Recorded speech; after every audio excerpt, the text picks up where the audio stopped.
Assalamualaikum warahmatullahi wabarakatuh. Di sini saya akan menjelaskan tentang pentingnya pendidikan Pancasila di perguruan tinggi. Sebelumnya, perkenalkan nama saya Salsa Aulia Rahmawati dengan NIM 2501011110056 dengan mata kuliah Pancasila dengan dosen pengampu Bapak Muhammad Tulus MPDI. Program Studi Pendidikan Agama Islam Fakultas Ilmu Tarbiyah dan Keguruan Universitas Maulana Malik Ibrahim Malang.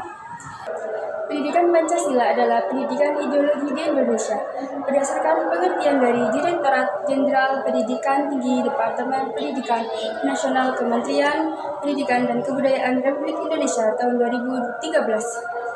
Mata kuliah pendidikan Pancasila memberikan pedoman kepada setiap personal untuk mengkaji, menganalisis, dan juga memecahkan masalah. Dengan adanya pendidikan Pancasila di setiap perguruan tinggi menjadi pedoman dan pegangan, apalagi di era globalisasi ini yang saat ini, yang mana komunikasi dan teknologi berkembang sangat pesat, khususnya di media elektronik, yang dapat mempengaruhi sikap dan tindakan generasi muda yang cenderung tidak sesuai dengan kepribadian bangsa kita, yaitu bangsa Indonesia. Oleh karena itu, dengan adanya pendidikan Pancasila di perguruan tinggi sangat membantu khususnya untuk para generasi muda, apalagi saat ini yang mana pergaulan sangat bebas. Adapun tujuan pendidikan Pancasila di perguruan tinggi yang pertama yaitu memperkuat Pancasila menjadi dasar falsafah negara dan bangsa, yang mana Pancasila akan selalu menjadi falsafah atau pedoman bagi setiap warga negara Pancasila atau negara Indonesia, khususnya untuk mahasiswa. Yang kedua yaitu mengembangkan karakter manusia.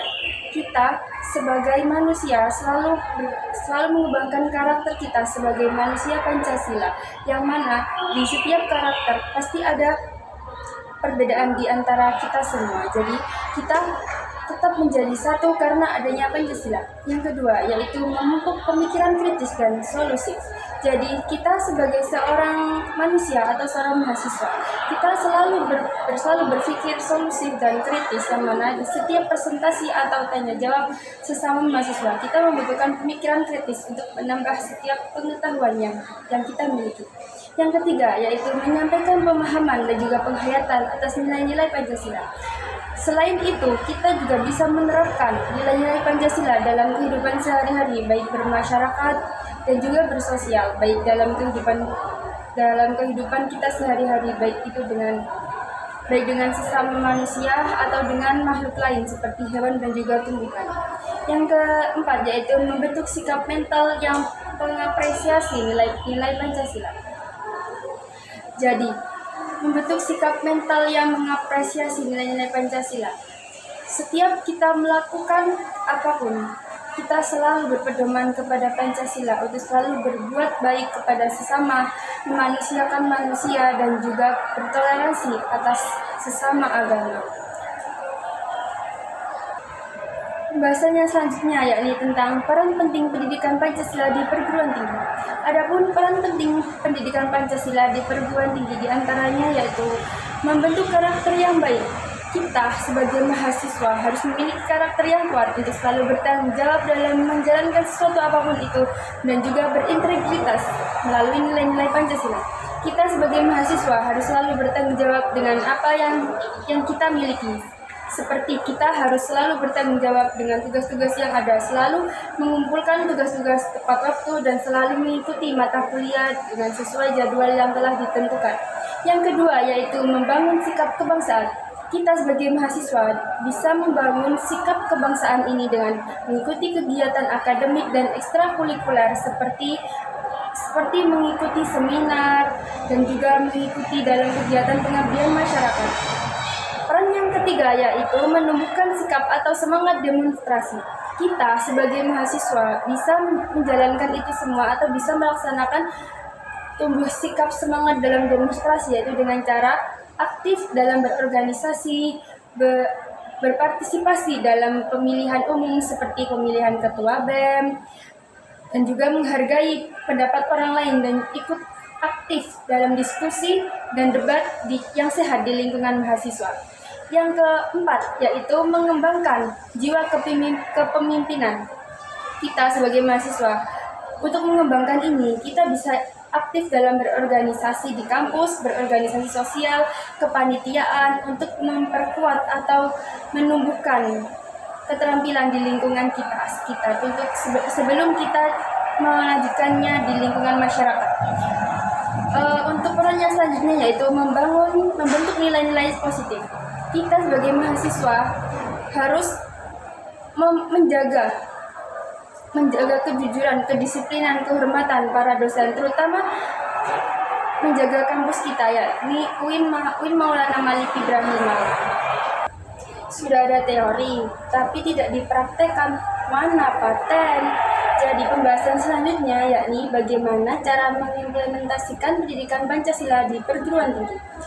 Perguruan tinggi berfungsi sebagai lingkungan di mana mahasiswa dapat memperoleh pengetahuan, keterampilan, dan juga pengalaman yang diperlukan untuk tumbuh dan berkembang menjadi individu yang kompeten dalam memberikan kontribusi solusi pada masyarakat.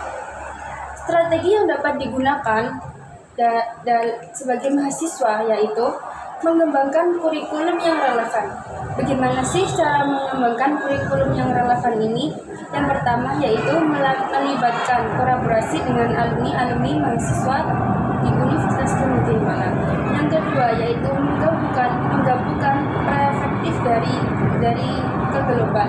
Jadi kita tidak hanya melihat dari dalam negeri saja, tapi kita juga bisa melihat perspektif dari pandangan dari luar negeri. Yang kedua yaitu penggunaan metode belajar yang inovatif. Penggunaan metode belajar yang inovatif ini berfungsi untuk agar pembelajaran itu tidak monoton, tidak itu aja, dengan cara pembelajaran bersifat proyektor.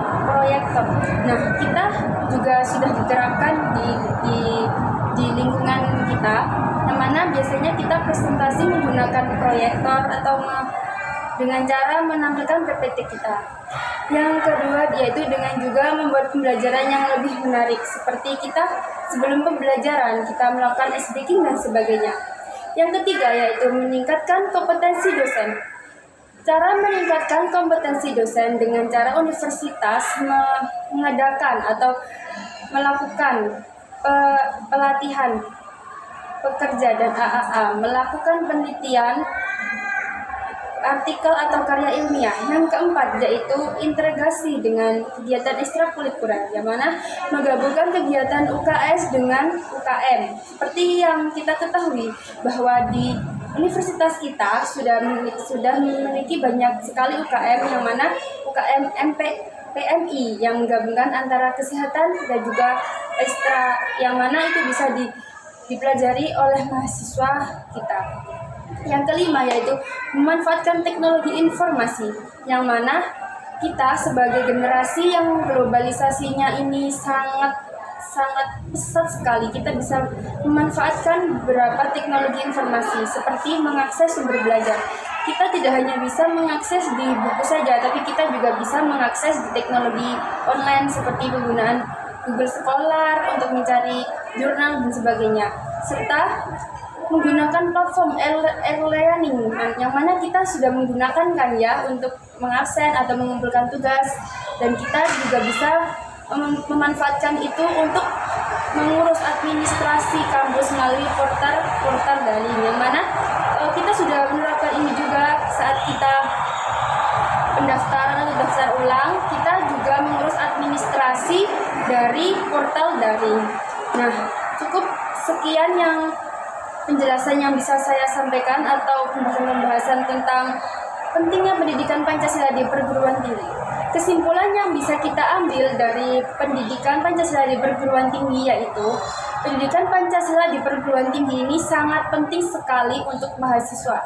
Di perguruan tinggi memberikan peran penting dalam membentuk karakter dan integritas mahasiswa, serta menerapkan nilai-nilai Pancasila dalam kehidupan sehari-hari, yang dimana Pancasila membimbing generasi muda dalam berpikir kritis dan bertindak etis dalam dunia perkuliahan. Jadi kita sangat terarah atau kita